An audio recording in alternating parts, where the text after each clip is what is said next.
já que estamos a 2 dias de uma semana, né, 2 dias depois de um evento político importantíssimo que aconteceu, dado o ineditismo, a rejeição de um nome indicado ao Supremo Tribunal Federal, e com essa perspectiva de que, eventualmente, esta vaga que foi deixada por Luiz Roberto Barroso só seja preenchida quando um novo presidente for escolhido. Então, quero ouvi-lo sobre este assunto. Se o senhor tem alguns nomes já pensados de quais são juristas adequados para serem indicados ao Supremo Tribunal Federal, ou, se não, os próprios nomes, perfis que o senhor considera mais adequados para serem submetidos à sabatina e aprovação do Senado Federal? Maravilhoso. É realmente uma pergunta pertinente diante da bomba atômica política da última semana. E sendo direto na resposta, nós precisamos de um perfil legalista que não defenda os princípios conhecidos como neoconstitucionalistas, que é o que o próprio Barroso defendia, que é a ideia de que os ministros do Supremo têm que inovar, né? Sair da linha de ser um jurista que analisa a Constituição e criar leis a partir das suas decisões. Isso criou boa parte das distorções que a gente vê na relação entre judiciário e legislativo. Então, figuras que defendem uma perspectiva clássica por parte do judiciário é o básico, sem escritórios de familiares ligados a eles, sem vontade de participar do debate público, altamente discretos, nenhuma vaidade, nenhuma vontade de aparecer em redes sociais. Isso já é uma base, e obviamente um passado ilibado. Isso é a base para alguém participar de uma Suprema Corte minimamente saudável. No mundo todo, as Supremas Cortes elas são caladas, desconhecidas, quase ninguém sabe o nome dos ministros dessas Supremas Cortes. No Brasil, as pessoas sabem quem são os 11 ministros do STF, mas não sabem quem são os 11 que vão jogar a Copa do Mundo. É sintomático num país que está doente.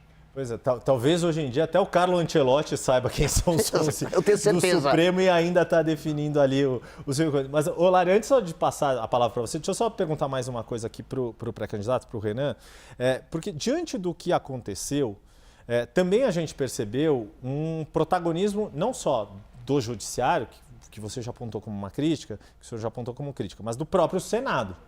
E aí, qual é, na sua avaliação, o cenário que o próximo presidente, seja ele quem for, vai encontrar na hora de fazer as indicações? Porque além desta vaga, há a previsão de pelo menos outras 3 de ministros que vão atingir a idade de aposentadoria. Luiz Fux, Carmen Lúcia e Gilmar Mendes. Como é que, na sua avaliação, vai ser vai se exigir do futuro presidente articulação política para trilhar um caminho viável para aprovação, porque no fim das contas é disso que se trata, indicar um nome que tenha a viabilidade de ser aprovado pelo Senado que for eleito em outubro deste ano. Yuri, a gente tem uma guerra institucional. É uma guerra institucional entre legislativo e judiciário, pelos motivos mais diversos, e por vezes a gente vê alianças entre eles. O que mais se comenta é uma aliança entre uma parte do STF e parte dos senadores, ontem pela derrubada, anteontem, pela derrubada do Messias, somado também à derrubada da CPI do Banco Master. Tá? A CPI do Banco Master, ela seria na prática um problema para ministros do STF e para membros do Senado. Basta ver que o Alcolumbre ele está envolvido, a começar pelo barrigão dele, com o escândalo do Master. O Alcolumbre é uma figura que tem muito medo dos desdobramentos. Basta ver a questão previdenciária do Amapá. Né? O Amapá comprou, através da sua previdência, títulos nem um pouco limpos do Banco Master. Então, há também nomeações na CVM que envolviam indicações do próprio Alcolumbre. Então, você tem uma relação de tensão e de aliança entre o STF e o Senado. E, na verdade, Poder Executivo, Legislativo e Judiciário, hoje eles estão em conflito nas atribuições, mas unidos na luta pela impunidade. Então é meio paradoxal. Às vezes eles vão se unir e às vezes eles vão se separar. Qual a função do próximo presidente da República? É alguém que tem que ter autoridade e projeto de Brasil. Projeto de Brasil e saber o que quer. Olha, eu vou chegar lá, primeiro dia eu vou enfrentar o crime organizado, eu vou fazer um pacote de reformas fiscais e eu vou diminuir o poder do Centrão. Essa é a minha plataforma. Sei qual é a minha plataforma, sou uma pessoa limpa, aí eu tenho como prerrogativa resolver essa briga institucional entre os poderes.